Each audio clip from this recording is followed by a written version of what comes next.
આમોદના તળાવમાં કાળમુખી મગરોનો આતંક, 20 દિવસ પછી પણ બેદરકાર તંત્ર નિદ્રાધીન. શું કોઈ માસૂમનો બલી લેવાઈ જશે પછી તંત્ર જાગશે? આમોદના વાવડી ફળિયા વિસ્તારમાં આવેલ મોટા તળાવમાં વહીવટીતંત્રની ઘોર બેદરકારીના કારણે ગંભીર જાનહાનિની ભીતિ સેવાઈ રહી છે. અગાઉ 30 જુલાઈ 2026ના રોજ માસૂમ બાળકો લોખંડની જાળીઓ કૂદીને મગરો વચ્ચે મચ્છી પકડવાનો જીવલેણ રમત રમી રહ્યા હોવાના અહેવાલો પ્રસારિત કરવા છતાં સ્થાનિક નગરપાલિકા કે તંત્રના પેટનું પાણી હલ્યું નથી. કોઈ કાયમી ઉકેલ ના આવતા પરિસ્થિતિ હવે વધુ વિકટ બની છે. તળાવમાં 2 થી 3 મોટા ખૂંખાર મગરો અને તેના બચ્ચાઓ ખુલ્લેઆમ વિહરતા દેખાતા સમગ્ર નગરમાં ભારે દહેશત વ્યાપી ગઈ છે.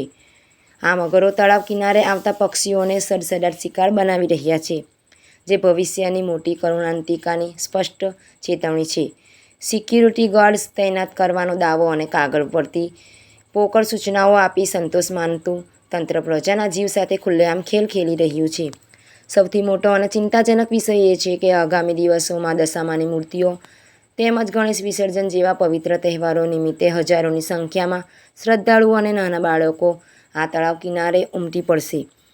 પાણીમાં વસતા ખૂંખાર મગરોની હાજરી વચ્ચે વિસર્જન વખતે જો કોઈ મગર પર શ્રદ્ધાળુ પર હુમલો કરશે તો સર્જાનારી હોનારતની જવાબદારી કોણ લેશે? વન વિભાગ અને નગરપાલિકા દ્વારા હજુ સુધી તળાવમાં પાંજરું મૂકી મગરોને રેસ્ક્યુ કરવામાં આટલો વિલંબ કેમ થઈ રહ્યો છે, તેને લઈને નગરજનોમાં ઉગ્ર રોષ ભભૂકી ઉઠ્યો છે.